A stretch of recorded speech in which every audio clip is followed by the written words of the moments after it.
महाकवि ने के अंतः से मूक माटी प्रस्फुटित हुई और इसके माध्यम से उन्होंने वर्तमान परिस्थितियों में नवाचार के लिए नव विषय लेकर नव विधा में नव प्रयोग कर जन जन को नवीन दृष्टि दी है। यह प्रतीकात्मक महाकाव्य है। धर्म और नीति, दर्शन और अध्यात्म का ये मणिकांचन संयोग है। धर्म और दर्शन का सीधा संबंध मानव जीवन से है। इसलिए इस महाकाव्य में लोक सृजन के साथ अध्यात्म चिंतन है। जैन धर्म और दर्शन के शास्त्रीय पक्षों की प्रसंगानुकूल व्याख्या है और शास्त्रीय शास्त्रों से ऊपर उठकर है। जीवन और जगत की भीषण समस्याओं के सहज समाधान है। अल्प शब्दों में व्यापक अर्थ है। इसके 4 खंडों में 4 पुरुषार्थों का पोषण है। कुंभ के प्रतीक के रूप में मानव जीवन का चित्रण है। इसके केंद्र में सृष्टि सृजन है और कर्तृत्व और कारणत्व का अवगाहन है। मिट्टी जीव आत्मा उपादान है।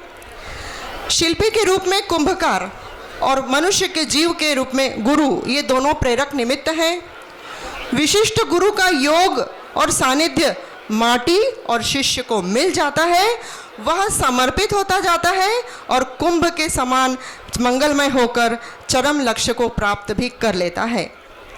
महाकवि आचार्य विद्यासागर जी शब्द चेता या अर्थ चेता नहीं है, वे तो आत्मचेता साधक है। अधोमुखी जीवन ऊर्ध्वमुखी हो, यह कहकर उन्होंने शब्द को अर्थ और अर्थ को परमार्थ दिया। इसी तरह पूरी मूक माटी में अल्प शब्दों में उन्होंने व्यापक अर्थ को समाहित कर दिया है।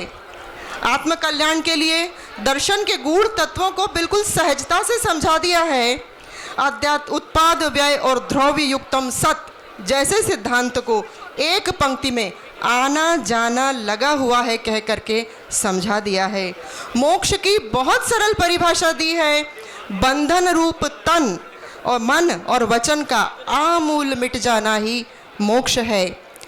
संलेखना को कहा है काय और कषाय को क्रश करना है। परिणमनशील स्वभाव को जल का उदाहरण देकर उन्होंने समझाया है कि जल की धारा धूल में मिलती है तो दलदल बन जाती है, नीम की जड़ में मिलती है कटु बन जाती है, सागर में मिलती है लवणाकर बन जाती है, विषधर सर्प के मुख में जाती है विष बन जाती है। वही बूंद जब स्वाति नक्षत्र की सीप में जाती है तो मोती बन जाती है। विश्व शांति के मूल मंत्र के रूप में उन्होंने अनेकांत की स्थापना की और उसके लिए ही और भी को बीजाक्षर के रूप में स्थापित कर दिया। ये एक तपस्वी आध्यात्मिकता सहृदय कवि ही कर सकता है। संपूर्ण महाकाव्य में प्रकृति का मानवीकरण है और नदी पर्वत ऋतुएं आदियों के माध्यम से प्रकृति में जीवत्व की धारणा को पुष्ट किया और परस्पर उपग्रहो जीवा नाम कह करके इस उक्ति को सार्थक किया। और दया का होना ही जीव विज्ञान का सम्यक परिचय है, इस कह करके उन्होंने विज्ञान को भी इसमें स्थापित कर दिया है। उनका ध्यान, उनका प्रत्येक कथन राष्ट्रीय भावना से ओतप्रोत है। राष्ट्र ही नहीं बल्कि अंतर्राष्ट्रीय परिदृश्य भी उन्होंने दिखाया है। आतंकवाद की समस्या को उन्होंने उभारा है और एक आर्त स्वर में उन्होंने कहा है, जब तक जीवित है आतंकवाद शांति सांस नहीं ले सकती है। अर्थ गांभीर्य से परिपूर्ण मूक माटी व्यक्ति समाज या राष्ट्र के ही नहीं बल्कि विश्व कल्याण के स्वर को मुखरित करती है। धर्म के सभी लक्षण और दर्शन के सभी सिद्धांत इसमें घटित होते हैं। नीति के सभी सूत्र और आचरण में प्रतिफलित होते हैं। ये सभी आत्मकल्याण की अविरल यात्रा के ही सोपान हैं। नियति और निर्मिति को हम समझें और मानव नियत लक्ष्य की ओर अग्रसर हो, स्व के साथ पर का कल्याण करें, भौतिक और आध्यात्मिक पर्यावरण को शुद्ध करें, मूक माटी के प्रयोजन को सार्थक करें। ये मूक माटी हम सभी के लिए पढ़ने योग्य है। इतना विशेष रूप से ये युवाओं के लिए उपयोगी है क्योंकि युवाओं के जीवन का घट आकार ले चुका है और उस आकार को उनको परिपक्व होना है, तपना है, इसे ही उनको स्वयं का जीवन निर्माण करना है और साथ में भावी जीवन भी निर्माण करना है। इसलिए उनको विश्वविद्यालयों में इसको पढ़ाना आवश्यक है और इसके लिए सभी प्रयासरत हैं। युवा ही भावी जीवन के निर्माता है और इसको सभी पढ़ें आज, क्योंकि इसमें ये प्रश्न है कि हम क्या हैं, युवा क्या हैं, क्यों हैं, कैसे हैं और आगे उनको क्या करना है और कैसे करना है, इन सारे प्रश्नों के उत्तर हैं। इसी प्रयोजन से मेरा निवेदन है कि विश्वविद्यालयों में इसका समावेश किया जाए। इंदौर विश्वविद्यालय में भी इसकी योजनाएं चल रही है। तो मृण्मय से चिन्मय की यात्रा को ले जाने वाले, प्रेरणा देने वाले आचार्य श्री के चरणों में मैं नमन करती हूँ और वे शताधिक शरदों तक हमें आशीर्वाद प्रदान करें, ऐसी मंगल कामना करती हूँ। धन्यवाद। कार्यक्रम में बहुत महत्वपूर्ण व्यक्तित्वों से जुड़ा हुआ एक बहुत महत्वपूर्ण पहलू भी यहाँ पर है। मैं आपसे निवेदन ये कर रहा हूँ, इसके बाद जो बाद में भी वक्ता आएंगे, आचार्य भगवंत का आशीर्वचन प्राप्त करना है। ये अंतिम सत्र है, महत्वपूर्ण सत्र है। बाद में भी जिन वक्ताओं को आमंत्रित करूंगा पूरे सम्मान से आमंत्रित करूंगा, लेकिन उन्हें अपने समय में भी समय का ध्यान रखना है। ये प्रार्थना आपसे बनी हुई है। बस अब यहाँ पर कोई औपचारिकता नहीं और कोई अंतराल नहीं। सिर्फ एक बात आप सबकी ओर से कहनी है आचार्य भगवंत के चरणों में। आज के इस पवित्र दिवस पर बहुत महत्वपूर्ण ये क्षण है हमारे जीवन के। यहाँ से विदा लेने के बाद अपने वास्तविक जीवन में यहाँ की प्रेरणा को जीने की तैयारी करने का एक अवसर, एक सौभाग्य हम सभी को प्राप्त हो रहा है। यहाँ पर पुनर्जन्म, इसके बाद यहाँ आए हुए प्रत्येक व्यक्ति को एक नया जीवन इसके बाद मिल रहा है, इस आशा के साथ। और मैं भी द्रवित हूँ, भीतर से उल्लसित हूं और अपने आप के भीतर भी ऐसा अनुभव कर रहा हूं कि अब तक के बाद एक नई जिंदगी हम शुरू करेंगे आचार्य श्री का दर्शन करके, मूक माटी के महामंथन से जाने के बाद। जग वल्लभ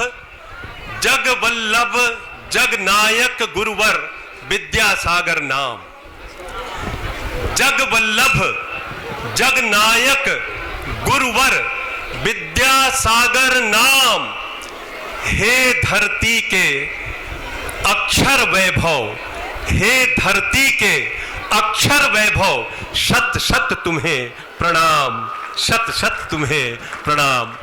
बोलिए आचार्य भगवंत श्री विद्यासागर जी महाराज की जयकारा। 2 बार और 3 बार, 2 बार और जयकारा। बोलिए आचार्य भगवंत श्री विद्यासागर जी महाराज की।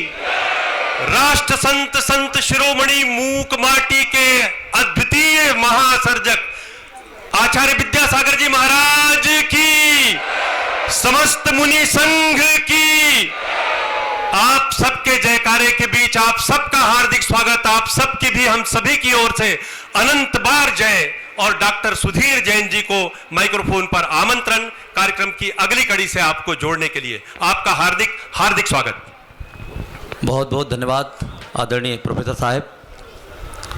आचार्य भगवान का आशीष, उनकी अनुकंपा हम सब पर लगातार बरस रही है और हम सभी जीवन के स्वर्णिम अवसरों में से गुजर रहे हैं। ये अवसर पूरे जिंदगी का सबसे निचोड़ है, सबसे सार है। इसको महसूस करिए, इसको अनुभव करिए और इसको संजोइए। 4 पंक्तियों के साथ मैं आचार्य भगवान के चरणों में निवेदन करना चाहूँगा।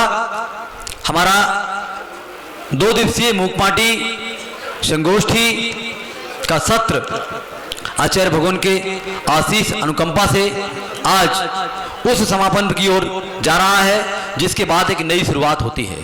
यह सत्र का समापन नहीं है, ये नए युग की शुरुआत है जिसे हम आने वाले समय में संत श्रोमणी युग कहेंगे और वो युग मूक माटी से पैदा होगा।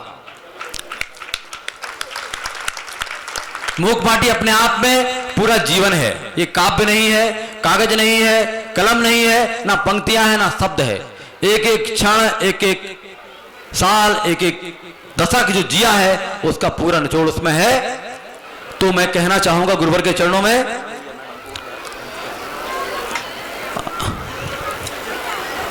आदरणीय मलय मैडम से अनुरोध है कि आगे आ जाएं मंच पर। न होते सूर्य और चंदा, न भौतिक यंत्र होते, न होते सूर्य और चंदा, न भौतिक यंत्र होते, नहीं ब्रह्मांड होता, नहीं ब्रह्मांड होता, न ज्योतिष मंत्र होते। समुंदर सूख ही जाता, समुंदर सूख ही जाता, जमाना जल चुका होता। समुंदर सूख ही जाता, जमाना जल चुका होता। अगर धरती पे इन जैसे दिगंबर संत ना होते, अगर धरती पे इन जैसे दिगंबर संत ना होते। इस पंचम काल में जितना पाप बढ़ रहा है वो बहुत ज़्यादा है, लेकिन आचार्य भगवान और ऐसे दिगंबरों की बरगड़ाएं उस पाप को समूल नष्ट करने में बहुत बड़ी कारक हैं। और हमारे मन में जो शांति है, जो संतोष है, जो प्रसाद है, वो इन्हीं संतों की देन है। और हम अपने आप को बहुत धन्य मानते हैं कि ऐसे संतों की देन हमें लगातार मिलती है और हम उनके चरणों में शीश झुकाते हैं। क्रम को आगे बढ़ाते हुए मैं ज्ञान ज्योति जलाने के लिए, अज्ञान के अंधेरे को दूर करने के लिए, दीप प्रज्वलन के लिए अनुरोध करूंगा हमारे बीच विराजमान अतिथियों को। लेकिन दीप कहाँ जलाया जाना है? दीप भगवान के चरणों में जलाया जाना है। तो सबसे पहले अनावरण के लिए आमंत्रित कर रहा हूं मैं माननीय अनुराधा सिंह जी, एडीजीपी मध्य प्रदेश शासन, माननीय सुधा मलैया जी, माननीय महावीर प्रसाद जी, माननीय सुशील शाह जी भीलवाड़ा, माननीय निर्मल झांझरी जी और अटल बिहारी वाजपेयी के यशस्वी कुलपति माननीय मोहनलाल जी छीपा जी कृपया पधारें और चित्र अनावरण के उपरांत ज्ञान की ज्योति प्रज्वलित करने का कष्ट करें। तालियों की गड़गड़ाहट कम नहीं होनी चाहिए, ये अनुमोदना लगातार होनी चाहिए। जो जहां बैठा है वहीं से दीप जला रहा है, वहीं से चित्र का अनावरण कर रहा है, यह महसूस करिए, इसको जिए।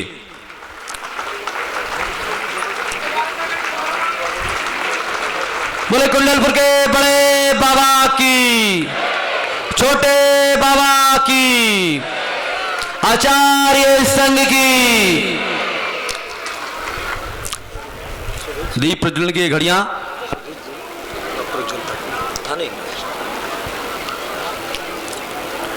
और इसी क्रम में मैं आवाज दूंगा बहुत ही आदर के साथ लंबे समय से जिन्होंने एक मंगलाचरण को अपने गले में रोका हुआ है, कंठस्थ किया हुआ है, रचा हुआ है, आदरणीय बहन विनीता जी गुना, डॉक्टर विनीता जी गुना कृपया सिकता से आएंगी।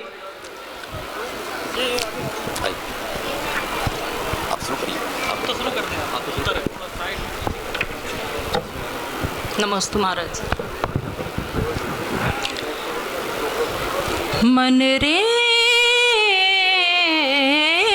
परस जिनवर चरण, मन रे परस जिनवर चरण, सुभग शीतल कांवल कोमल, सुभग शीतल कांवल कोमल, त्रिविध ज्वाला हरण,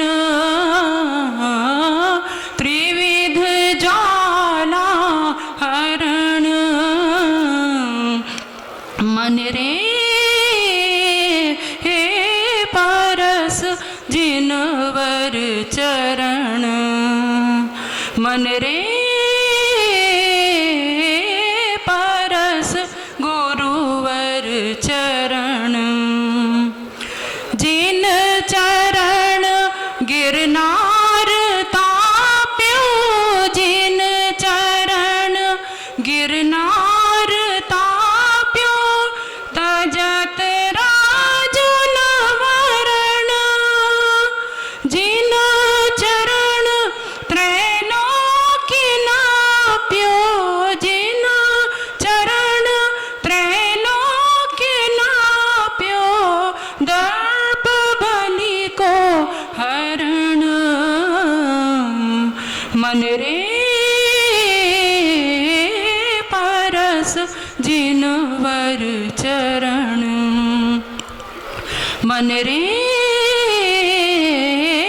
परस गुरुवर चरण, जिन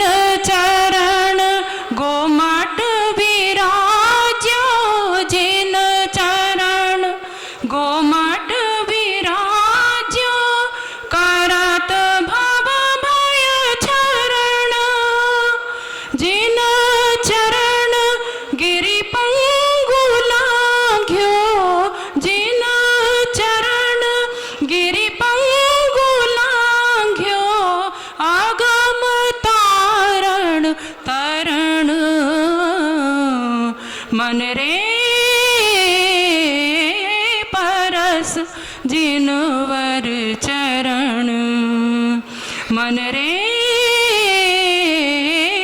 परस गुरुवर चरण जिन चरण लखयो निभट क्यों जिन चरण लखयो निभट क्यों राखो अपनी शरण दास विनती जोड़ करी सो दास विनती जोड़ करी सो हरो पुनि पुनि मरण मन रे परस जिनवर चरण सुभग शीतल कंवल कोमल त्रिविध जाला हरण मन रे परस जिनवर चरण मन रे परस गुरुवर चरण। नमस्ते महाराज। बहुत धन्यवाद। बहुत संक्षेप में गीत रखने के लिए मैं अनुरोध करूंगा नितिन नांदगांव जी से, प्लीज। साथियों, जय जिनेंद्र। आज साक्षात भगवान विद्यासागर जी महाराज हमारे बीच में विराजमान हैं। 2003 में आचार्य गुरुवर विद्यासागर जी महाराज भोपाल पधारे थे और इसके पश्चात जो है वो लगातार हम लोग अनुरोध करते रहे, जहाँ पर भी जिस भी नगर या गांव में उनका आगमन होता था कि वो भोपाल पधारें। लेकिन ठीक 14 वर्ष के पश्चात 18 जुलाई 2016 को आचार्य श्री ने अनुमति दी और भोपाल में पधारे। तो 14 वर्ष का ऐसा लगा कि वनवास समाप्त हो गया और हमारे भगवान जो है अयोध्या के राम भोपाल पधार गए। कहते हैं कि जाके आवे संत घरा, जाके आवे संत घरा, तहाँ हुए दिवाली और दशहरा।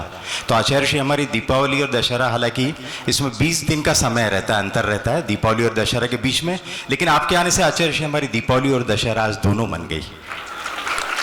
इन्हीं शब्दों के साथ मैं आचार्य श्री के लिए कुछ पंक्तियां समर्पित कर रहा हूं। भाई और बहनों, बहुत अच्छी पंक्तियां हैं, आप लोग भी अनुश्रवण करें। तुम महासागर की सीमा, मैं किनारे की लहर, तुम महासंगीत के स्वर, मैं अधूरी का सफर, तुम हो काया मैं हूँ छाया, तुम क्षमा मैं भूल हूँ, तुम गगन के चंद्रमा हो, मैं धरा की धूल हूँ, मैं धरा की धूल हूँ, तुम जगत के देवता हो, मैं समर्पित फूल हूँ, तुम गगन के चंद्रमा हो, मैं धरा की धूल हूँ, मैं धरा की धूल हूँ। और 4 पंक्तियां समर्पित करते हुए अपनी वाणी को यहीं विराम दूंगा। मोह गर्त में गिरा हुआ था मैं, मोह गर्त में गिरा हुआ था मैं, बालक अनगढ़ पाषाण, मुझे उठाकर मूर्ति बनाकर, मुझे उठाकर मूर्ति बनाकर फूंक दिए हैं मुझ में प्राण। बिना स्वार्थ के किया जिन्होंने, बिना स्वार्थ के किया जिन्होंने मम जीवन को पूर्ण चमन, ऐसे विद्या शिल्पकार को मेरा बारंबार नमन, मेरा बारंबार नमन। जय जिनेंद्र साथी। बहुत बहुत धन्यवाद नितिन जी। हमारे बीच में मध्य प्रदेश शासन के यशस्वी मंत्री माननीय श्री उमाशंकर जी गुप्ता विराजमान हो चुके हैं। मैं चाहूँगा करतल ध्वनि से उनका स्वागत किया जाए। उनसे अनुरोध है कि वो आएँ और आचार्य भगवान के श्री चरणों में श्रीफल समर्पित करेंगे। उनके साथ में माननीय मलैया मैडम, श्री उज्ज्वल पाटनी जी, श्रीमती अनुराधा शंकर सिंह एडीजीपी, माननीय महावीर प्रसाद जी, माननीय सुशील शाह जी भीलवाड़ा, माननीय निर्मल झांझरी, श्री टीकमचंद जी गोधा सूरत, श्री रामदयाल जी प्रजापति जी,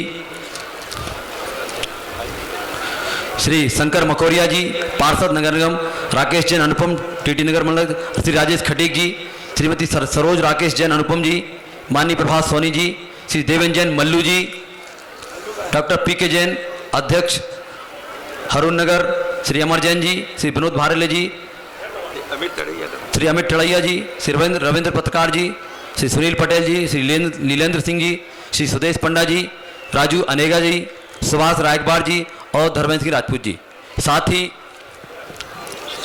श्री शशांक जैन जी और श्री आवेश जी जैन, अशोक भाभा जी, उनसे भी अनुरोध है वो भी आएँ, और इंदौर से पधारे श्री शिरीष जैन जी, श्री राजकुमार सत भैया एडवोकेट। इस तरीके से हमारा श्रीफल का यह क्रम श्री कमल अजमेरा जी बस प्रदेश महामंत्री, और इसी क्रम में हमारे 2 दिन से संचालन का गुरुतर दायित्व संभाले श्री चंद्र कुमार जी जैन प्रोफेसर छत्तीसगढ़, जिनको राष्ट्रपति पुरस्कार मिल चुका है। उन्होंने मूक माटी पर जो कृति लिखी है उस कृति को पूरे देश ने सराहा है, और तत्कालीन राष्ट्रपति श्रीमती प्रतिभा पाटिल द्वारा उन्हें विशेष रूप से पुरस्कृत किया गया है। उनसे अनुरोध है कि वो भी आएँ और एपीजे अब्दुल कलाम और उनके गुरु चरणों में श्रीफल समर्पित करेंगे, साथ ही अपनी कृति भी आचार्य भगवान के चरणों में भेंट करेंगे। श्री चंद्र कुमार जी बहुमुखी व्यक्तित्व के धनी, देश विदेश में कई मंचों का, कई कवि सम्मेलनों का, कई गोष्ठियों का सम्मेलन। इसी क्रम में मोहनलाल जी छिपा कुलपति अटल बिहारी वाजपेयी विश्वविद्यालय से अनुरोध है कि वो भी आएँ और श्री गुरु के कर कमलों में शास्त्र भेंट करें, एवं श्री अशोक पाटनी जी और विनोद काला जी से निवेदन है कि वो भी आएँ और आचार्य भगवान के चरणों में अपनी विनयांजलि अर्पित करें। विनयांजलि का यह क्रम आगे बढ़ता है, और मूक माटी की 2 दिवसीय राष्ट्रीय संगोष्ठी का सार क्या है, यह गोष्ठी हमें क्या दशा देती है। ये गोष्ठी केवल बातों के लिए नहीं थी, चर्चा के लिए नहीं थी, चर्चा के आगे चर्या में क्या आ सकता है वो हमें आज निर्णय करना होगा, निर्धारित करना होगा। और इसी बात के लिए अपने दमदार ढंग से अभिव्यक्त करने के लिए प्रदेश शासन में अतिरिक्त पुलिस महानिदेशक के पद पर पदस्थ आदरणीय अनुराधा शंकर सिंह जी से अनुरोध है कि वो आएँ और मूक माटी में से उन्होंने क्या मोती खोजे हैं वो हमें अवगत कराने का कष्ट करें। आचार्य भगवान के श्री चरणों में रखने का कष्ट करें। अनुराधा शंकर सिंह जी।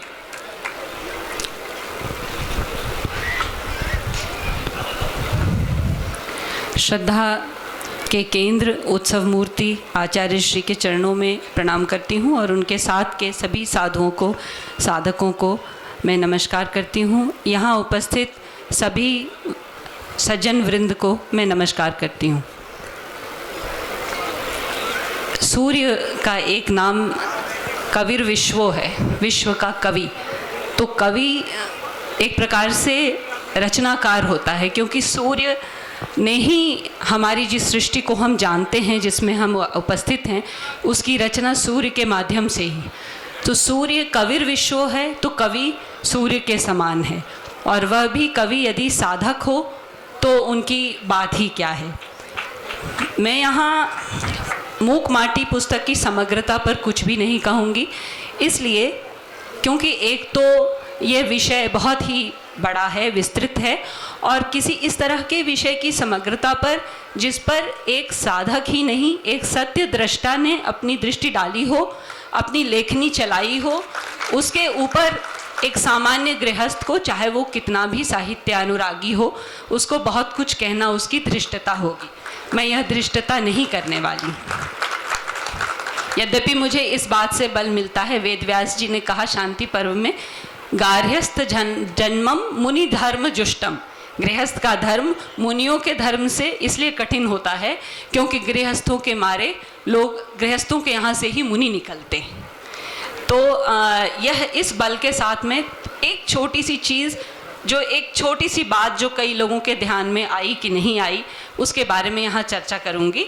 वो ये है कि मूक माटी में मुझे एक चीज़ का आश्चर्य शुरू से ही लगता है। जब पहली बार मुझे विदिशा में हृदय मोहन जी जैन ने मुझे पढ़ने को दिया था और उसके बाद मैंने ना जाने कितने लोगों को दिया, वो उसमें अद्भुत बात यह है कि एक मनुष्य देहधारी जिसने कन्नड़ में शिक्षा प्राप्त की, उसमें उसकी हिंदी में इतनी रवानी है, इतना सौंदर्य है, इतनी रचनात्मकता है कि वो आश्चर्यचकित करने वाली।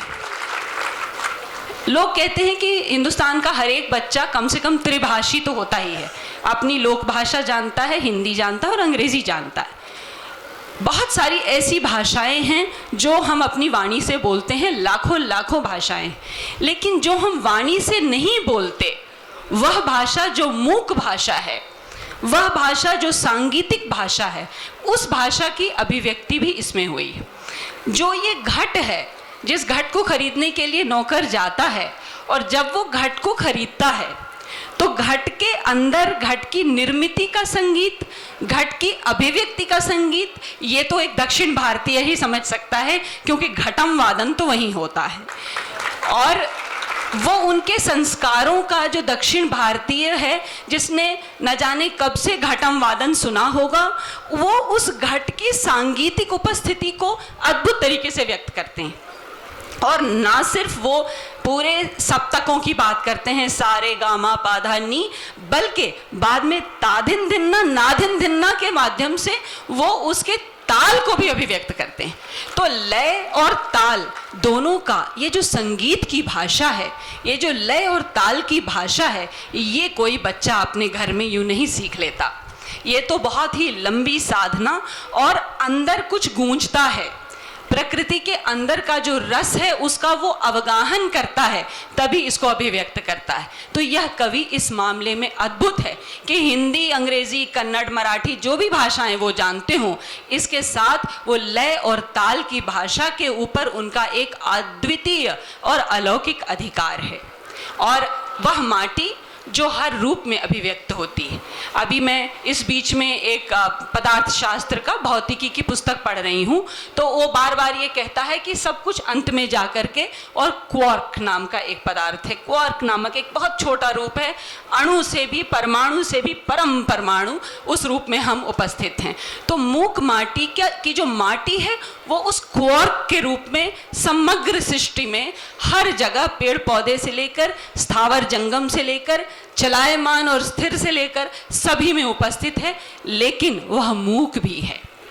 और मैं अंत में आपको दो पंक्तियां दिनकर जी की कहते हुए इस पर अपनी टिप्पणी छोड़ जाती हूं, आप विचार कीजिएगा। आचार्य श्री उन्होंने कहा है, वाणी का पाखंड, क्यों मूक है माटी, वाणी का पाखंड इसे तुम वापस कर लो, वाणी का पाखंड इसे तुम वापस कर लो, मुझे छोड़ दो एक मौन, मुझे छोड़ दो एक मौन इस गलियारे से, मुझे छोड़ दो एक मौन इस गलियारे से, मन चाहे जितने कक्षों तक जा सकता है, इस गलियारे से मन चाहे जितने कक्षों तक जा सकता है। आपको सबको नमस्कार, गुरुजी आपको प्रणाम, धन्यवाद, जय हिंद।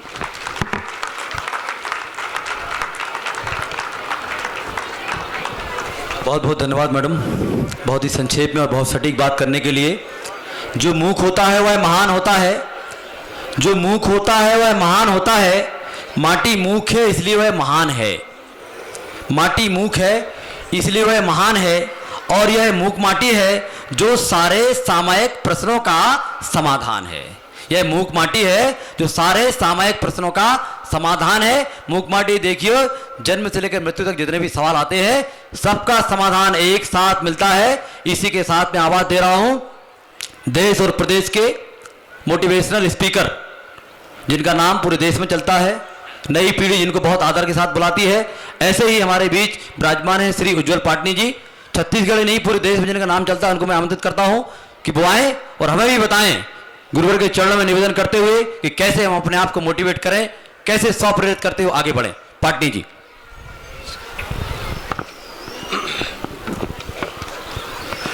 परम पूज्य आचार्य भगवान के चरणों में शत शत नमन वंदन। समस्त मुनि संघ के चरणों में शत शत नमन वंदन। मुनिश्री के साथ हर मुलाकात एक प्रश्न होती है। आज से कुछ साल पहले मुनिश्री का जब छत्तीसगढ़ आगमन हुआ तब तक मैं धर्म से लगभग विमुख सा था। अपना ही एक धर्म था, अपने ही लेक्चर ले रहे हैं, हजारों लाखों लोग सुन रहे हैं, पाठक पूरे इतने 15-20 देशों में पुस्तकें पढ़ रहे हैं और खुद अहंकार से भरे पड़े फूले हुए अपन अपनी दुनिया में जी रहे हैं। तो मुनिश्री से साक्षात्कार हुआ। मुनिश्री ने एक प्रश्न पूछा मुझसे। मुनिश्री ने कहा, मैनेजमेंट गुरु बनते हो? आचार्य भगवान ने कहा, मैनेजमेंट गुरु बनते हो, एक प्रश्न का उत्तर दो, डार्कनेस को कैसे मेजर करते हैं? आचार्य भगवान को शायद याद होगा, डार्कनेस को कैसे मेजर करते हैं? तो सबने कहा डार्कनेस मतलब absence of light is darkness. बोले जो 12 घंटा उजाला होता है और 12 घंटे जब अंधेरा होता है तो एक की अनुपस्थिति को दूसरे की उपस्थिति क्यों माने? दोनों का स्वतंत्र अस्तित्व होना चाहिए। डार्कनेस एब्सेंस ऑफ लाइट नहीं हो सकती। इंसान की क्षमता इतनी नहीं थी कि डार्कनेस को मेजर कर सके, इसलिए उसने उसका सरल नाम रख दिया, absence of light is darkness. ठीक। उसके बाद अगला प्रश्न उन्होंने पूछा। कुछ समय के बाद मेरी मुलाकात हुई। उन्होंने कहा ठंड को कैसे मेजर करते हैं? गर्मी में तो टेम्परेचर हो जाता है इतना डिग्री सेंटीग्रेड, इतना डिग्री फ़ारेनहाइट, व्हाटएवर, लेकिन ठंड को कैसे मेजर करते हैं? माइनस में मेजर करते हैं। जब कोई चीज जीरो हो गई तो उसके बाद तो समाप्त हो गई, उसमें माइनस कैसे आया? मैं आपको बताऊं, बहुत सारे दिग्गज दोस्त, अलग अलग क्षेत्रों के महारथी, मैं आचार्य श्री से प्रश्न सुनकर आता था और अपने व्हाट्सएप के ग्रुप्स में डाल देता था और 2-4 दिन तक हर कोई विचलित पड़ा रहता था कि इनका उत्तर कहां से लाएं। आचार्य श्री के प्रश्नों का उत्तर नहीं होता है आपके पास, और वो प्रश्न भी कहां से पैदा करते हैं मैं नहीं जानता। फिर जब भी आचार्य श्री से बात करो, एक अद्भुत, हम लोग थोड़ा सा भी जान लेते हैं, हम अपने आप को संपूर्ण समझ लेते हैं। आचार्य श्री जिन्हें भगवान का दर्जा प्राप्त है, श्रेष्ठे, परम श्रद्धे, लेकिन जब आप उनके पास बात करेंगे और कभी अनायास में देखता था कि कोई इंग्लिश के शब्द आप यूज कर लेंगे तो वो तुरंत डिक्शनरी खोल के उस शब्द का अर्थ दिखा करते थे। इस उम्र में ज्ञान के इस ऊंचे मुकाम पर जहां हर कोई आपके दिखाए पथ से आलोकित हो रहा हो, ऐसी उम्र में आप हर पल स्वयं सीखने को तत्पर हैं। ऐसे गुरु इस युग में क्या कहें, शब्दों की कमी है मेरे पास। जब छत्तीसगढ़ के विश्वविद्यालयों में मूक माटी को लगाने की मैंने कोशिश शुरू की तो मुझसे किसी वरिष्ठ व्यक्ति ने कहा यह जैन कृति है। मैंने कहा एक बार इसको पढ़ लीजिए। कुछ समय बाद मैंने बोला क्या है? बोले ये जैन कृति नहीं है, ये जन कृति है। और मैं आपको एक अचरज भरी बात बताऊं, एक बहुत शीर्ष व्यक्ति की, जो इस पुस्तक को शुरू में लेना भी नहीं चाह रहे थे, मैं नाम नहीं लेना चाहता, ख्यात विख्यात हैं, उन्होंने कहा मुझसे बाद में, उज्ज्वल यह पुस्तक नहीं, यह महाकाव्य है, और महाकाव्य का कोई जात, कोई धर्म, कोई काल, कोई खंड, कोई भाषा नहीं होती। महाकाव्य सिर्फ महाकाव्य होता है। तो उसके बाद मैंने इस पुस्तक को पढ़ना शुरू किया और मैं आपको विश्वास दिलाता हूं कि इस जन्म में मैं इस पुस्तक को नहीं पढ़ पाऊंगा, मेरी इतनी हैसियत नहीं है। क्योंकि पुस्तक पढ़ने के भी, कृतियों को पढ़ने के भी, महाकाव्यों को पढ़ने के दो तरीके होते हैं। एक तटस्थ होकर पूरी पढ़ जाओ दर्शक की तरह, और एक हर पृष्ठ को पढ़ो, कुछ चिंतन करो, कुछ मनन करो, कुछ उसमें से इम्प्लीमेंटेशन के लिए निकालो। और ये पुस्तक इतना विचलित करती है कि मैं आपको बता नहीं सकता। हर एक दो पन्ने के बाद कभी कभी, अभी माननीय श्री सुधीर जी ने कहा, चंद्र प्रकाश जी हमारे साथी कहते हैं अंतर्राष्ट्रीय लेखक, इस पुस्तक को पढ़ने के बाद मैं खुद को इतना लघु और इतना छोटा महसूस करता हूं, मेरे को खुद को लेखक कहने पे अफसोस होता है, हम लोग कैसे लेखक हैं। ये पुस्तक इतनी विशाल है और हम अपने कॉर्पोरेट ट्रेनिंग सेशन में विश्व स्तर पर सिर्फ और सिर्फ इंप्लीमेंटेशन की बात करते हैं। और इस पुस्तक का हर बार मैं आज यहां पर एक सच को स्वीकार करना चाहता हूं, जब मैंने इस पुस्तक को खोला है, मैं 2 पन्ने को पार नहीं कर पाया, क्योंकि 2 पन्ने के बाद मैं विचलित हो जाता हूं। मुझे लगता है मैं पात्र नहीं हूं। ऐसे महाकाव्यों को पढ़ने के लिए भी पात्रता की जरूरत होती है। ऐसे महाकाव्यों को हर कोई नहीं पढ़ सकता। इसको पढ़ने के बाद ऐसा लगता है जीवन के स्कूल में नर्सरी का स्टूडेंट हो जो अभी ककहरा सीख रहा है। तो साथियों, कुछ चीजें जो हमने अपने कॉर्पोरेट ट्रेनिंग मॉड्यूल्स में यूज की, क्योंकि यह पुस्तक जितनी ऐतिहासिक है उतनी ही वर्तमान है और उतनी भविष्योन्मुखी है। इसकी मोटाई देखकर मैं युवाओं से कहना चाहता हूं, जो जरा शॉर्टकट में 100-200 पेज की पुस्तकों का आनंद ज्यादा लेते हैं, इसकी मोटाई देखकर विचलित मत होना, क्योंकि ये हर लेसन जो आपने किसी भी वर्ल्ड क्लास इंस्टीट्यूशन के MBA में पढ़ा होगा, वो लेसन मूक माटी के अंदर है। वो लेसन किसी न किसी रूप में मूक माटी के अंदर का हिस्सा है। कुछ पंक्तियां मैं कहना चाहता हूं। कुछ बड़े बड़े सेशंस में जब हम लोग स्पिरिचुअलिटी की बात करते हैं, तो इसमें से कुछ पंक्तियों का आजकल हम लोग उदाहरण देते हैं। एक सिद्धांत हम लोग यूज करते हैं, इंक्लूसिव थिंकिंग। इंक्लूसिव थिंकिंग का अर्थ है कि जब सोचो, सिर्फ मैं बन के मत सोचो, जिसको हमारे जैन सिद्धांत में अनिकांत भी कहा जाता है, कि दूसरे के नजरिए से भी चीजों को देखो। इंक्लूसिव थिंकिंग, इसकी कुछ पंक्तियां कहना चाहता हूं। ही देखता है हीन दृष्टि से पर को, ही देखता है हीन दृष्टि से पर को, भी देखता है समीचीन दृष्टि से सबको। ही पश्चिमी सभ्यता है, भी भारतीय सभ्यता है। राम के भीतर भी था, इसी कारण राम की उपासना हुई, और रावण के भीतर सिर्फ ही था। हर बात में जो हम कहते हैं मैंने ही किया, मैंने ही कहा, मेरे ही कहने से यह हुआ, उसकी जगह यह पुस्तक सिखाती है मैं भी था, मैंने भी किया, मैंने भी कहा। मैं ही कहकर श्रेय लेने के होड़ से बचाती है। ही मतलब श्रेय, भी मतलब हम, ही मतलब मैं, अहम, अहंकार, ईगो, भी मतलब हम, टीम, समूह, ग्रुप।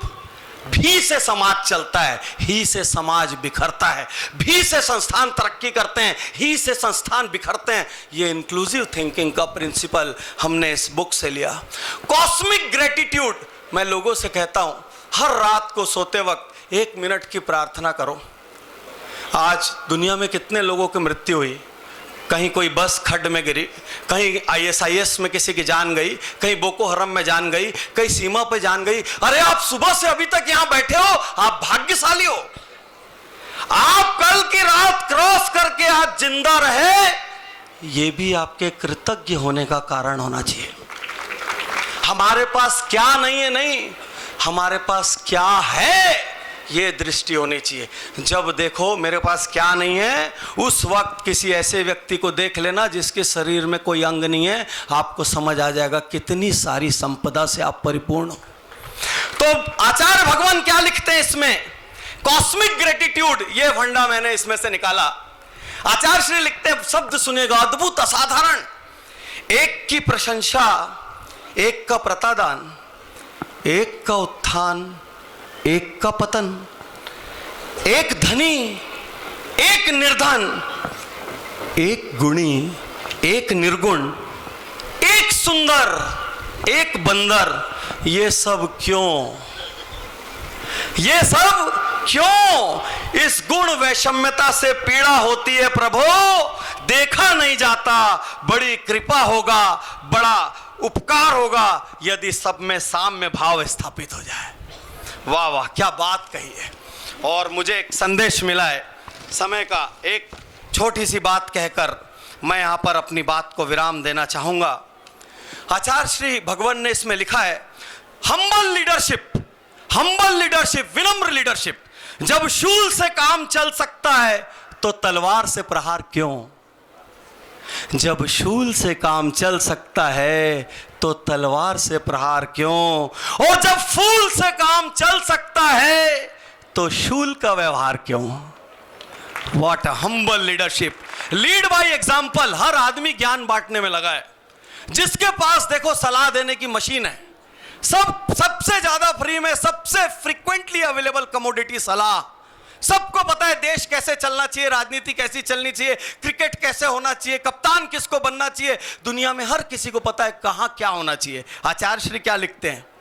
आज पथ दिखाने वालों को पथ दिख नहीं रहा, कारण विदित है। जो पथ दिखा रहा है वह स्वयं पथ पर चलना नहीं चाहता, वो सिर्फ औरों को चलाना चाहता है। वाह क्या बात है। जो पथ दिखा रहा है वो स्वयं पथ पर चलना नहीं चाहता। मैं सभी युवाओं से आज कहना चाहता हूं और इस बात को गर्व से बताना भी चाहता हूं कि मूक माटी छत्तीसगढ़ के रविशंकर विश्वविद्यालय का औपचारिक हिस्सा बन चुकी सिलेबस का, और बहुत सारे लोग उस पर शोध प्रबंध कर रहे हैं। लेकिन मूक माटी को समय की सीमाओं से बाहर निकालना होगा, काल की सीमाओं से बाहर निकालना होगा, जाति धर्म के सीमाओं से बाहर निकालना होगा। ये वो महाकाव्य है जो सदियों सदियों तक जिंदा रहेगा और चलता रहेगा और लोगों को राह दिखाता रहेगा और आलोकित करता रहेगा। और किसी भी पुस्तक का सबसे वैल्यूएबल पॉइंट होता है उसको लिखा किसने। यदि कोई ऐसा व्यक्ति लिखे जिसके कैरेक्टर में उतनी उच्चता नहीं हो तो पुस्तक की उच्चता खत्म हो जाती है। और यदि कोई ऐसा व्यक्ति लिखे जिसका जीवन पूरा का पूरा एक रोल मॉडल और आइकॉन की तरह हो तो वो पुस्तक शताधिक उच्च हो जाती है, अपने से 100 गुना उच्च हो जाती है। और आचार्य श्री विद्यासागर जी महाराज जैसे वर्तमान युग के भगवान जब किसी पुस्तक को लिखते हैं तो उसको पढ़ने मात्र से भी अनगिनत पुण्य की प्राप्ति होती है, अनगिनत पुण्य की प्राप्ति होती है। हे प्रभु, मैं धन्य हूं कि आपका मुझ पर आशीर्वाद है, आपने मुझे ब्लेस किया। और मैं सभी लोगों से कहना चाहता हूं इस पुस्तक को और सरल भाषा में हर स्कूल, हर कॉलेज के सिलेबस में, हर यूनिवर्सिटी के सिलेबस में लिखा जाए, उसमें लाया जाए, जिससे मूक माटी क्या बोल रही है ये हम सब सुन सकें और अपने अपने जीवन को ट्रांसफॉर्म कर सकें। धन्यवाद, शुक्रिया। आचार्य श्री के चरणों में शत शत नमन के साथ मैं अपनी नवीनतम कृति एस्पायर बिफोर यू एक्सपायर, जो अभी 14 भाषाओं में रिलीज हुई है, आपको भेंट करके आपका आशीर्वाद लेके आपसे प्रणाम लेना चाहता हूँ। नमोस्तु आचार्य भगवान, नमोस्तु मुनि संघ। बहुत बहुत धन्यवाद पाटनी जी, बहुत ही प्रेरक उद्बोधन के लिए, और बहुत बहुत शुभकामनाएं आपके लिए। आचार्य भगवान के श्री चरणों से आप ऐसा आशीष लेकर जाएं कि पूरी देश और दुनिया में धूम मचाएं और लोगों के भीतर जो निराशा का वातावरण बना हुआ है उसे आशा के वातावरण में तब्दील करें। इसी क्रम में मैं अब अनुरोध करूंगा कलकत्ता से पधारे सीए श्री केसी जैन से कि वो आएँ और बहुत कम समय में अपनी बात रखें। सीए केसी जैन, कलकत्ता।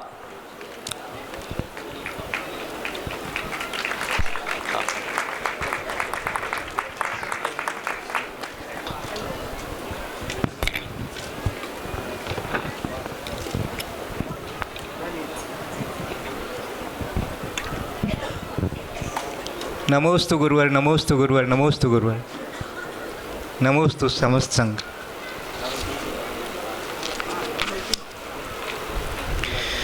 मूक माटी के इस संगोष्ठी में एक प्रकरण थोड़ा सा मैं आपको ध्यान आकर्षित करने के लिए सुनाना चाहता हूँ, जो आचार्य श्री की अंतर्वेदना से निकल रही है बात। हमने सुबह एक हरित क्रांति की और श्वेत क्रांति की बात सुनी है। आचार्य श्री की देशना से मुझे एक अर्थ क्रांति की भी आवाज़ सुनाई दे रही है। एक अर्थ क्रांति की आवाज़ ये सुनाई दे रही है कि जो एक करप्शन जिसे कहते हैं, जो एक अर्थ की ऐसी हमारी स्थिति बनी हुई है कि अर्थ ही के पीछे हम इतने पागल रहते हैं और हमारे सभी मानव समाज जो हैं वो ग्रसित रहते हैं, अर्थ ध्यान में रमे रहते हैं। उसके ऊपर आचार्य श्री ने जो सोच दिया है वो मैं आपको 1 मिनट में पढ़ के सुनाऊंगा। पहले कि सीप का नहीं मोती का, दीप का नहीं ज्योति का सम्मान करना है अब। चेतन भूलकर तन में फूले, धर्म को दूर कर धन में झूले। सीमातीत काल व्यतीत हुआ इसी माया जाल में।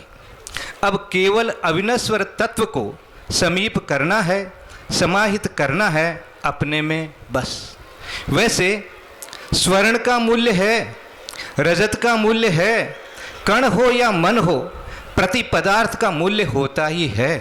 परंतु धन का अपने आप में मूल्य कुछ भी नहीं है। परंतु धन का अपने आप में मूल्य कुछ भी नहीं है। मूलभूत पदार्थ ही मूल्यवान होता है। धन कोई मूलभूत वस्तु है ही नहीं। धन का जीवन पराश्रित है, पर के लिए है, काल्पनिक।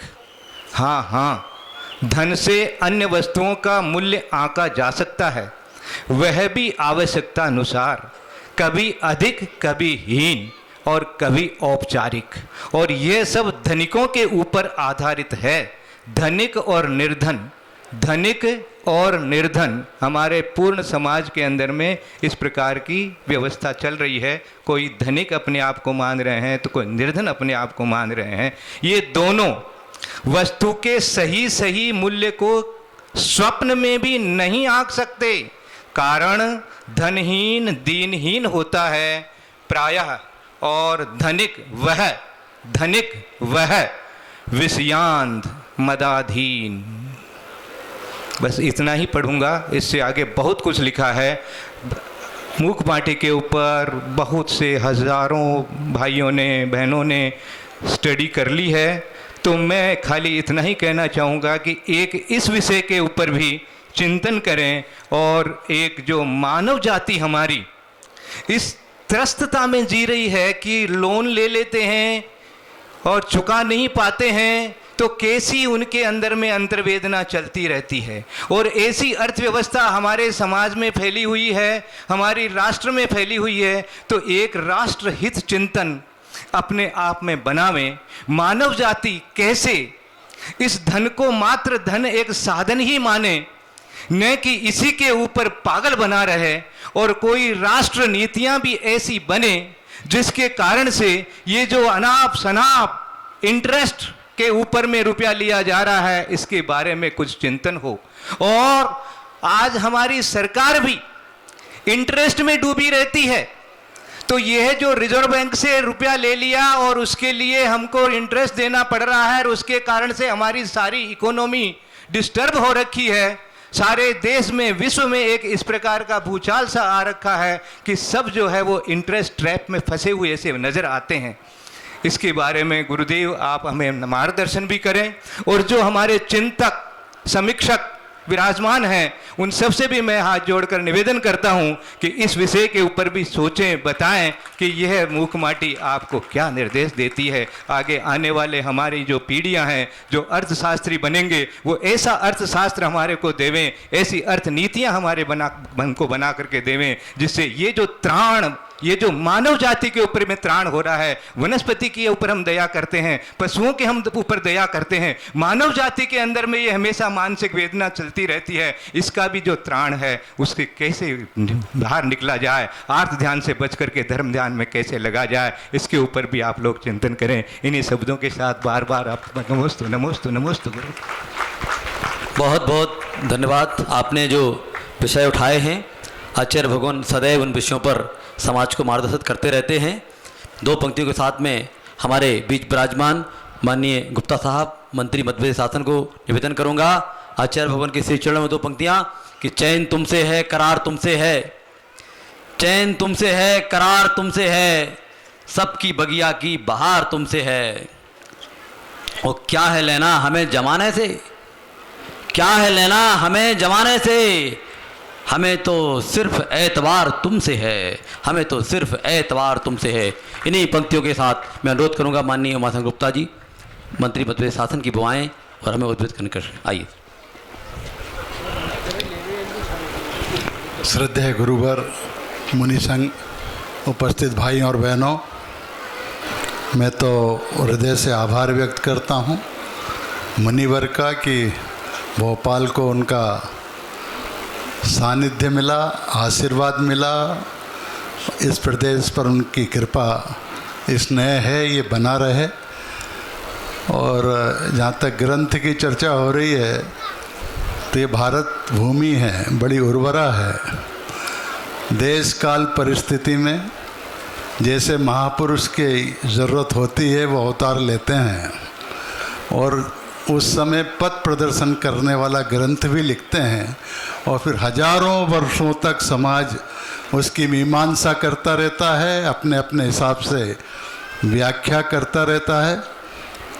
और जाकी रही भावना जैसी, प्रभु मूरत देखी तिन तैसी, मूक माटी ऐसा ही ग्रंथ है जो जिस नज़रिए से देखेगा, जिस समस्या का निदान ढूंढेगा, उसमें वो उसे सब कुछ मिलेगा। मुनिवर, आपकी कृपा आशीर्वाद मध्य प्रदेश भोपाल पर ऐसे ही बना रहे। एक छोटा सा और अनुरोध, हम तो स्वार्थी लोग हैं, आप भोपाल में विराजमान हैं, मेरे क्षेत्र में 5 जैन मंदिर हैं, हम सब लोग आए हैं, आपकी कृपा अगर वहाँ होगी तो हम सब और पुण्य अर्जित कर सकेंगे, हमारा वातावरण ठीक हो सकेगा, मन ठीक हो सकेगा। आपकी कृपा बने, यही निवेदन मैं करता हूँ।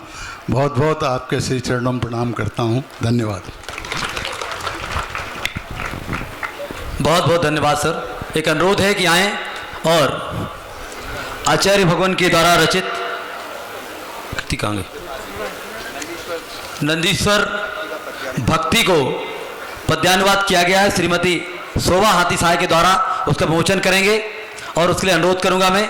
इस विमोचन कृति में नितिन नांदगांवकर जी ने भी आवाज़ दी है, माननीय उमाशंकर गुप्ता जी, प्रमोद हिमांशु जी इसका अनावरण करेंगे। अनुरोध है कि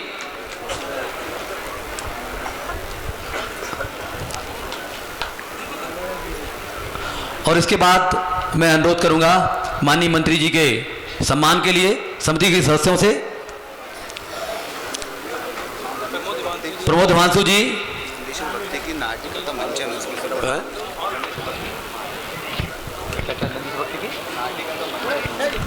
नंदीश्वर भक्ति की नाटिका का मंचन इसके माध्यम से हुआ है।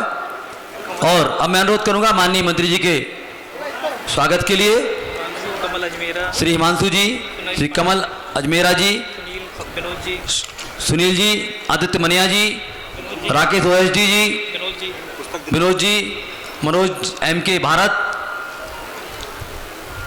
श्री राजेश कोयला जी,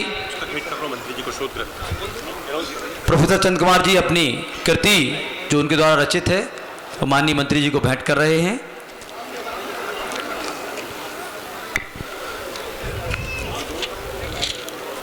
कृपया व्यवस्थित ढंग से स्वागत की श्रृंखला को चलाएंगे। एक जगह खड़े होने की बजाय अपने अपने जो दायित्व पहले हम लोगों ने नियत किए थे उसके अनुरूप चीज़ों को व्यवस्थित ढंग से करेंगे, अनुरोध है।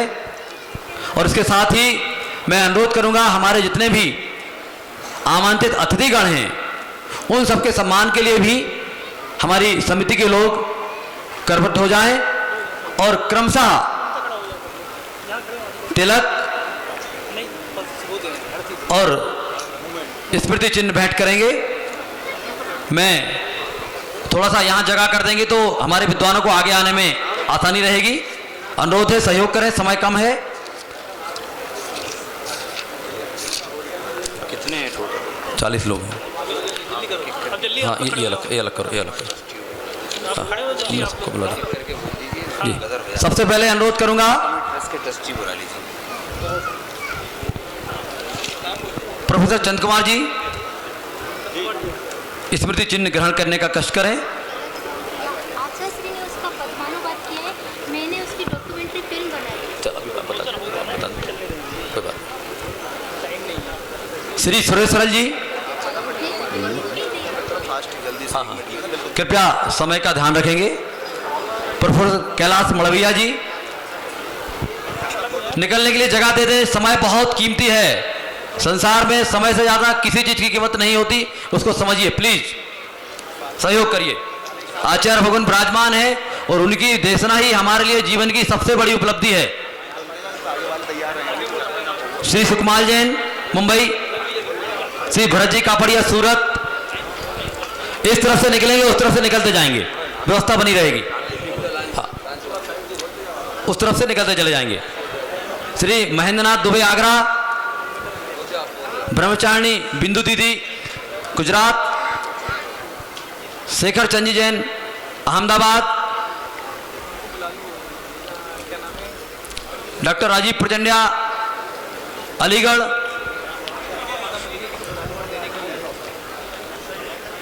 आदरणीय मलैया मैडम से अनुरोध है कि वो भी आएँ और स्मृति चित्त वितरण में सहयोग करेंगी। K L Jain Jabalpur, doctor Meena Jain Bhopal, professor Laxmikant Pandey Kanpur, professor Ratan Chand Jain Bhopal, Shri Devendra Kumar Jain Bhopal, professor Urmila Dwivedi Rewa, doctor Rashmi Jain Bina, professor Seelchand Jain Paliwal Vidisha, doctor Shobha Jain Vidisha, doctor Neelam ji Pune, doctor Banita Raghuvanshi, Shri Bala Subramaniam Chennai, doctor Shobha Paithankar Indore, professor Nyamagouda ji Karnataka, doctor Barelal ji Rewa, professor Tikamchand ji Delhi, doctor सुधा Baisa Bhopal, professor M K Gangal Jaipur, doctor Anjana Jain Bhopal, professor Pramla Awasthi Kanpur, doctor Sanjay Dubey Jnanpith Delhi. बहुत ही व्यवस्थित ढंग से चल रहा है। अनुरोध है कि स्मृति चिन्ह ग्रहण करते हुए आगे बढ़ते चलेंगे, व्यवस्था बनी रहेगी। Doctor Sanjay Dubey Jnanpith Delhi, doctor Sangeeta Mehta Indore, doctor Suranjan Burhanpur, doctor Shriram Parihar Khandwa, doctor Saroj Gupta Sagar, doctor Amita Modi Hyderabad, doctor Ashok Shastri Indore, Shrimati Anuradha Shankar अतिरिक्त पुलिस महानिदेशक, प्रोफेसर जेके जैन सागर।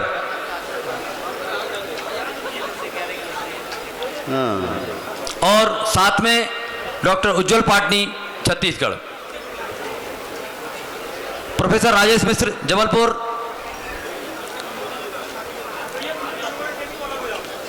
इस तरीके से सम्मान की है श्रृंखला। इनको सम्मान की है श्रृंखला अब अपने अंतिम पायदान में है।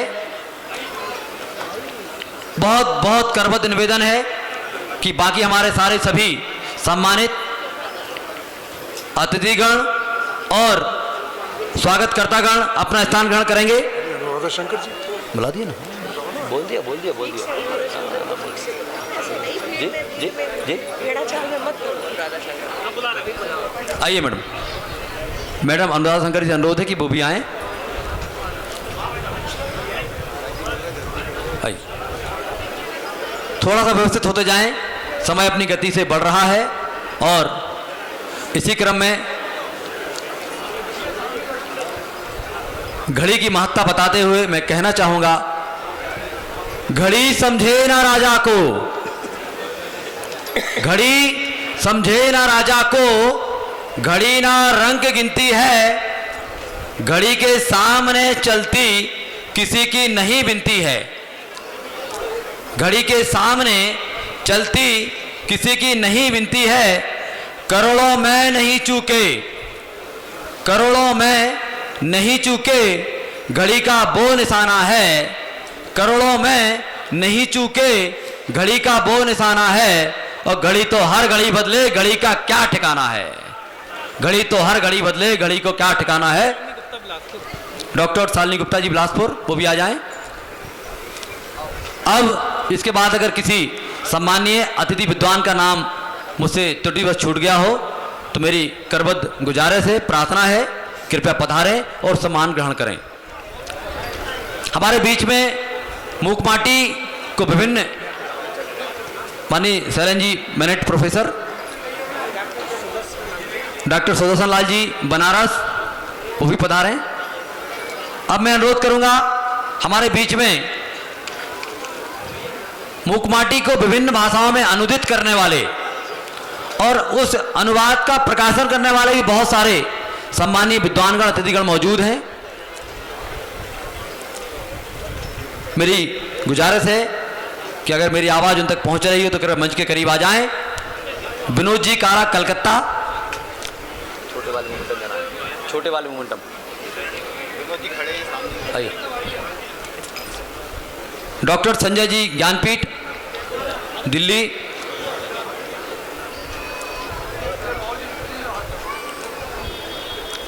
इसके अलावा कन्नड़ में डॉक्टर न्याम गौड़ा साहब ने किया है और उनको सम्मानित किया जा चुका है, उनके लिए बहुत बहुत आभार। माननीय गुजराती में कापड़िया साहब ने किया है, भरत जी कापड़िया, उनको भी समिति द्वारा सम्मानित किया जा चुका है, उनका भी बहुत बहुत आभार। नहीं आपको आप काला साहब को करिए भैया, काला साहब। और अब हम इस सम्मान के श्रृंखला को विराम देते हुए, हो गया सम्मान हो गया, किसका पानीपत वाले, क्या नाम उनका? नहीं ऐसा नहीं, ऐसा बोल दे रहा हूँ, तो इनको बुला देते हैं, इनको बुला दें साथ में।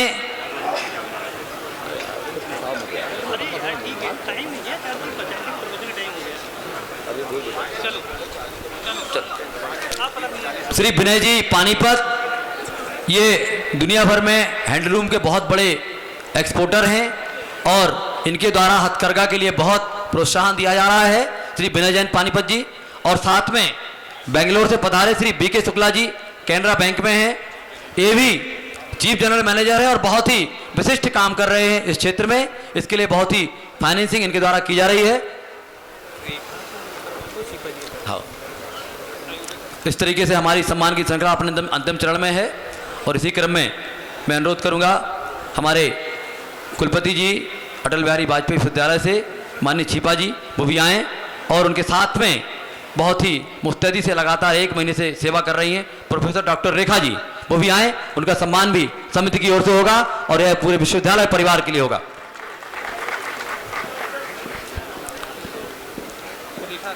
हो गया।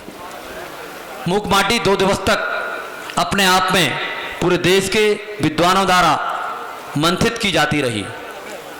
इस मंथन के बाद में जो अमृत निकला है, उस अमृत को हम देश दुनिया में कैसे फैलाएंगे। मूक माटी को अब देश भर के विश्वविद्यालयों में पाठ्यक्रम के रूप में हमें जोड़ने के लिए पहल करनी होगी। लेकिन विश्वविद्यालय बाद में आते हैं, पहले माध्यमिक शिक्षा में, प्राथमिक शिक्षा में और उच्च शिक्षा में हमें मूक माटी को जोड़ना पड़ेगा। वर्तमान युग नैतिक शिक्षा विहीनता का युग है। हम बहुत पढ़ लिख जाते हैं, किताबी ज्ञान बहुत हो जाता है, लेकिन न संस्कार आते हैं और ना ही चारित्र आता है। तो यह मूक माटी संस्कार और चरित्र की दिशा बोध देने वाली वो कृति है, जिस कृति को हमें अब प्राथमिक, माध्यमिक और उच्च शिक्षा में जोड़ने की जरूरत है। और इसी क्रम में अब आगामी कार्य योजना के लिए मैं अनुरोध करूंगा माननीय छिपा जी को, कुलपति अटल बिहारी वाजपेयी विश्वविद्यालय, कि इस मूक माटी संगोष्ठी के बाद, चूंकि आप मुख्य आयोजक हैं, अब आने वाले समय में पाठ्यक्रम में जोड़ने के लिए न केवल विश्वविद्यालय स्तर पर बल्कि देश में और प्रदेश में विभिन्न स्तरों पर, प्राथमिक, माध्यमिक और उच्च स्तर पर मूक माटी की कृति को हम किस तरीके से आगे लाएंगे ताकि नई पीढ़ी हमारे 2 दिवसीय मंथन से कुछ सीख सके और आगे मौका मिले, उसके लिए अनुरोध है आदरणीय छिपा जी।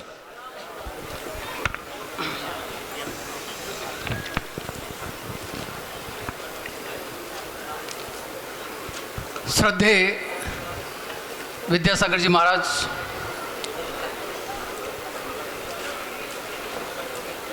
पूजनीय मुनि संघ,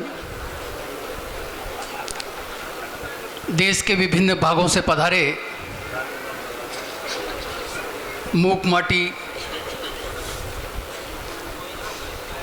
के प्रेमी बंधु भगिनी,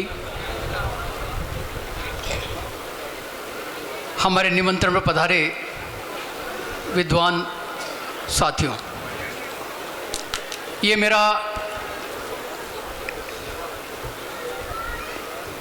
अहोभाग्य है कि मुझे आचार्य विद्यासागर जी ने इस लायक समझा कि इस पर एक संगोष्ठी का आयोजन हो। बंधुओं, आज बहुत ही प्रसन्नता का विषय है कि दुनिया की जितनी समस्याएं हैं उन समस्याओं का समाधान इस मूक माटी के द्वारा हम दे सकेंगे। मुझे इस बात की भी खुशी है कि हम सब मिलकर आज दुनिया के समक्ष ये बताएंगे कि दुनिया की समस्याओं का भारतीय समाधान क्या हो सकता है। दुनिया ने विकास के सभी प्रारूप जांच लिए हैं। एक समाजवादी प्रारूप था, 1987 में समाप्त हुआ। 89 में LPG के द्वारा पूंजीवाद की अवधारणा आई। हम सब ने बिना विशेष चर्चा के उसको लागू किया। आज उसके भी परिणाम हमारे सामने है। अब दुनिया को विकल्प की तलाश है। क्लाइमेट चेंज, जलवायु परिवर्तन दुनिया की सबसे बड़ी समस्या है। आतंकवाद दुनिया की सबसे बड़ी समस्या है। निर्धनता दुनिया की बड़ी समस्या है। क्या हम मूक माटी के द्वारा इन समस्याओं का समाधान दुनिया के समक्ष प्रस्तुत कर सकते हैं? यह विचारणीय बिंदु है। मैं भाग्यशाली हूं कि मेरा जन्म सांगानेर में संगी जी के मंदिर के पास हुआ। बचपन संगी जी के मंदिर में खेल में बीता और कुम्हारों के मोहल्ले में इस मूक माटी की पूरी यात्रा देखी। आज आवश्यकता इस बात की है कि हम इस मूक माटी के संदेश का क्रियान्वयन किस प्रकार से कर सकते हैं। आचार्य श्री ने कल हमें संदेश दिया,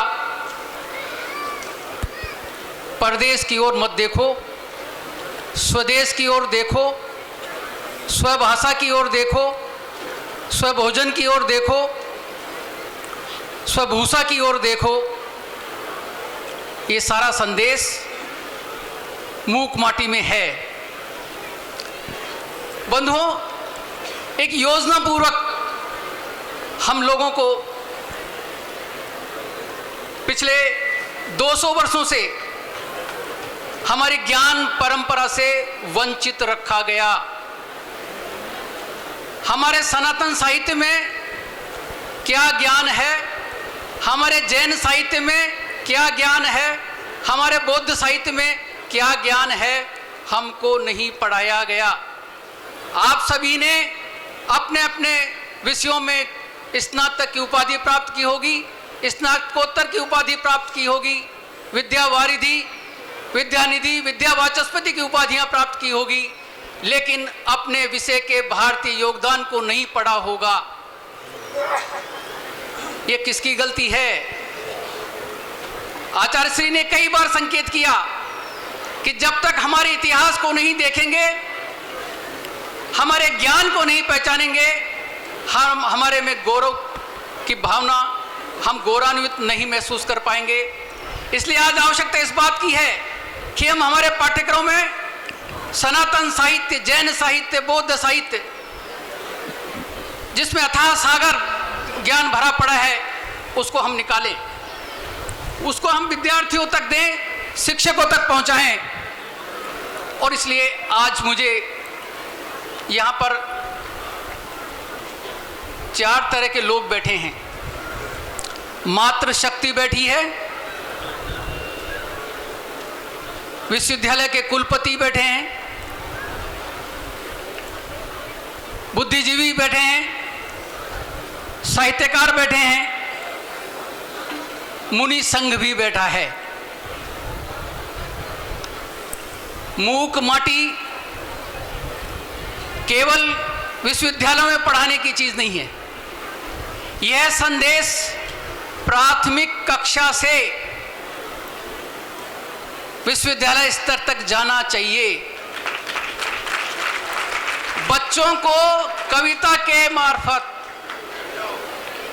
किस प्रकार से सरल भाषा में मूक माटी का संदेश दे सकते हैं। माध्यमिक स्कूलों में हम किन किन विषयों में मूक माटी का संदेश दे सकते हैं, विश्वविद्यालयों में किस प्रकार से मूक माटी का संदेश दे सकते हैं। इसलिए यह शिक्षा के सभी स्तरों पर दिए जाने वाला संदेश है। माननीय उमा शंकर जी यहाँ विराजमान हैं, मैं उनसे आग्रह करूंगा कि वे शासन के स्तर पर इसमें जो बाधाएं आए उसको दूर करेंगे। और चूंकि विश्वविद्यालयों में हम सब स्वायत्त हैं, हमारे अध्ययन मंडल हैं, और अध्ययन मंडलों के द्वारा इस विषय को, यह केवल हिंदी साहित्य का ही विषय नहीं है, यह पर्यावरण का भी विषय है, यह ज्ञान विज्ञान का भी विषय है, यह अर्थशास्त्र का भी विषय है, यह भूगोल का भी विषय है। सभी विषयों से संबंधित जो इसमें संदेश हैं वे जाने चाहिए। बंधुओं, कुलपतियों से मेरा आग्रह है कि वे शोध को बढ़ावा दें और अपने अनुसंधान की दृष्टि से अपने अपने विश्वविद्यालय में कुछ विशेष अनुसंधान केंद्र खोलें। मैं आज का ऐतिहासिक दिन है, आचार्य श्री का जन्मदिन है। माननीय उमा शंकर जी शासन के प्रतिनिधि हैं, उनको साक्षी करते हुए अटल बिहारी वाजपेयी हिंदी विश्वविद्यालय जैन धर्म और दर्शन का अनुसंधान केंद्र की स्थापना करेगा।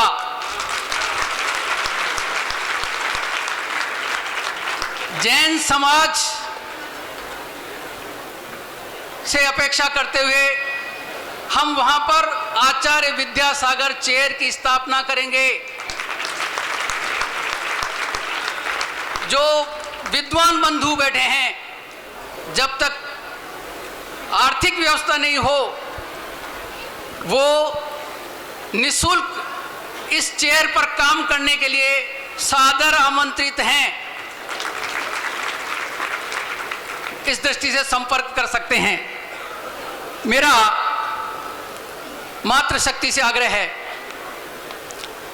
मूक माटी का संदेश सबको मिला, क्या हम मूक माटी में प्राण फूंक सकते हैं? यह आसान है। आचार्य विद्यासागर जी ने इसके द्वारा संदेश दिया आपकी जीवन शैली पर। बाघ भट्ट जी ने भी कहा कि अगर महिलाएं अपनी रसोई का प्रबंधन सही कर लें तो 85% बीमारियां ठीक हो सकती हैं।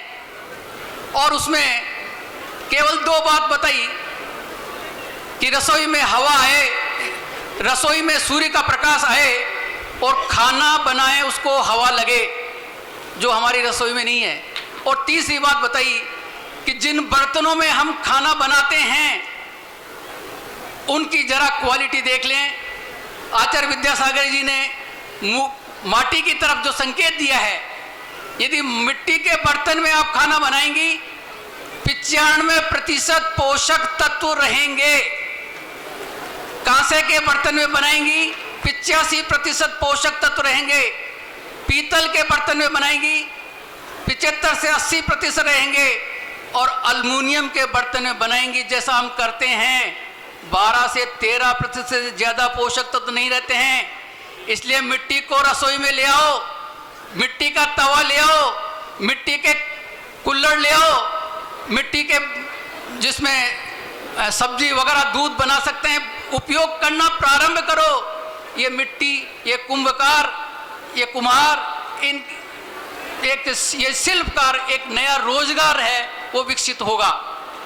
मुझे मुनि संघ से भी आग्रह है कि आप सब अध्यात्म और धर्म दर्शन में लगे हुए हैं। आपके जैन साहित्य में अनेक ग्रंथ हैं। मेरा आपसे आग्रह है, एक एक ग्रंथ हमको आप उसको ले लीजिए और उसमें हमारे विश्वविद्यालयों से संबंधित किस किस विषय का ज्ञान है उसकी जानकारी हिंदी में दे देंगे तो हम विद्यार्थियों को और शिक्षकों को बता पाएंगे। इसलिए आज जैन साहित्य का एक वर्गीकरण होकर आम जनता के पास, आम हर एक विश्वविद्यालय के पास वो साहित्य पहुंचे तो हम इस दुनिया को ही, देश का ही नहीं दुनिया का अधिक कल्याण कर पाएंगे। इतना ही कहकर मेरा आपसे आग्रह है कि हमें इस मूक माटी को जन जन जन की भाषा में और जन सामान्य की समस्याओं के समाधान में इसका उपयोग करना है। धन्यवाद। जय हिंद, जय भारत। बहुत बहुत धन्यवाद आदरणीय छिपा जी। और अब हम आचार्य भगवान के पास निवेदन करने पहुँचे। इसके पहले बहुत ही संक्षेप में पूरी मूकमाटी गोष्ठी का सारांश प्रस्तुत करने के लिए मैं अनुरोध करूंगा प्रोफेसर चंद्र कुमार जी, जिन्हें लगातार बेहतरीन संचालन किया है और हजारों लोगों को बांधे रखा है। 2 मिनट का समय। आइए चंद्र।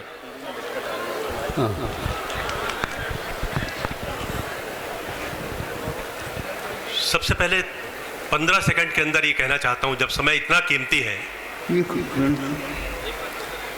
जय हो गुरुदेव, तुमने जग का उद्धार किया। जय हो गुरुदेव, तुमने जग का उद्धार किया। देकर मंत्र अहिंसा का, देकर मंत्र अहिंसा का सारे जग पे उपकार किया। जय हो गुरुदेव, तुमने जग का उद्धार किया। ये मैं नहीं कह रहा हूं, ये मूक माटी कह रही है। 2-3 मिनट के अंदर मुझे अपनी बात कहनी है। ये बहुत चुनौती का विषय है। 2 दिनों तक 50 विद्वानों को मैंने आपके सामने उपस्थित होकर प्रस्तुत किया। उसका सार प्रस्तुत करना, ऐसा सार, ऐसी सारग्राही दृष्टि गुरुदेव की कृपा से मिल जाए, ये 2 मिनट में से पहली बात तो यही कहना चाहता हूं। और दूसरी बात ये कहना चाहता हूं कि मूक माटी मानवीय संवेदना का एक महाकाव्य है। बार बार ये बात कही गई है। धागों में फूलों को पिरोया जा रहा था माला बनाने के लिए और सुई अचानक रोने लग गई। फूलों को पिरोया जा रहा था माला बनाने के लिए और सुई अचानक रोने लग गई। एक फूल ने सुई से पूछा, बहन आश्चर्य की बात है, तुम तो इतनी स्ट्रांग हो, इतनी मजबूत हो, इतनी कड़ी हो, तुम तो सुई हो, हम फूल हैं, हमें पिरोया जा रहा है, हमारे हृदय को भेदा जा रहा है और माला बनाया जा रहा है। रोना तो हम फूलों को चाहिए, परंतु तुम क्यों रो रही हो? तो सुई ने कहा, इसीलिए तो रो रही हूं, न जाने कितने दिनों, कितने महीनों, कितने बरसों से तुम्हारे हृदय से गुजर जाती हूं और तुम माला बनकर प्रभु के चरणों में समर्पित हो जाते हो। तुम फूल बनकर जीते हो, प्रभु के चरणों में समर्पित हो जाते हो। फूलों जैसे कोमल तत्वों से जिंदगी भर गुजर कर भी मैं सुई की सुई रह गई, फूल नहीं बन पाई, इसलिए रो बैठी, इसलिए मेरे जीवन में आंसू। बस इसी के साथ मैं समाहार करना चाहता हूँ।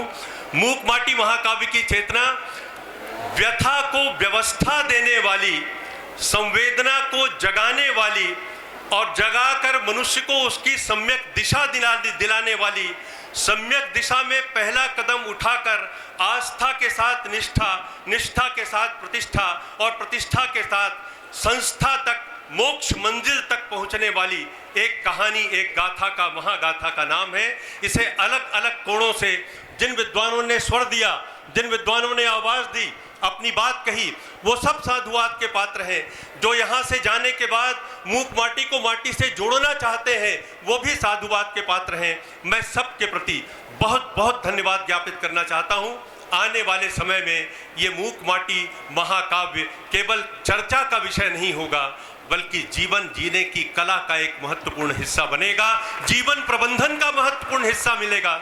मैनेजमेंट और एडमिनिस्ट्रेशन में कोर्सेस में मूक माटी को पढ़ाना पड़ेगा और उसके माध्यम से समझाना पड़ेगा। मिट्टी अपनी मूक वेदना के माध्यम से अगर मंगल कलश बन सकती है, तो एक साधारण व्यक्ति भी एक महान उच्च शिखर पर पहुंच सकता है। आप सबको धन्यवाद, गुरुदेव के चरणों में प्रणाम, नमन। मिक्षामि दुक्कड़म, वाणी से कहने में कोई ऊंचा नीचा कुछ भी हुआ हो तो सब कुछ स्वीकार करता हूं, और करते हुए गुरुदेव के चरणों में यही निवेदन करता हूं कि क्षमा प्रदान करते हुए भविष्य में जीवन में दिशा प्रदान करें, दिशा प्रदान करें, दिशा प्रदान। बहुत बहुत धन्यवाद चंद्र कुमार जी। और अपना लूंगा कोई विराम, दो गुरुवर आशीष भजन सबको अविराम, दो गुरुवर आशीष भजन सबको विराम। नमोस्तु भगवान, नमोस्तु भगवान। ओम नमः सिद्धेभ्यः, ओम नमः सिद्धेभ्यः,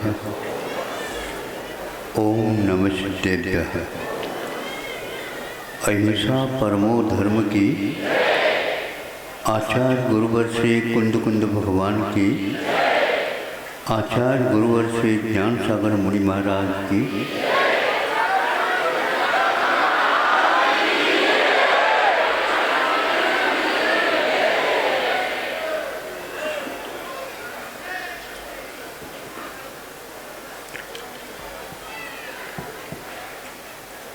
आप लोगों के सामने मूक माटी के ऊपर विचार विमर्श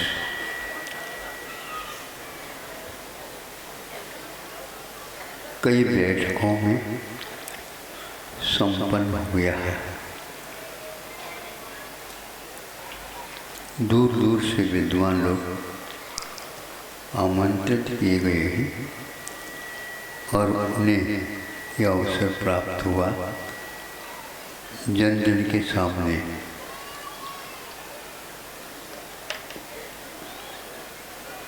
उस तत्व का उद्घाटन किया जो उससे हम प्राय करके विमुख रहते हैं।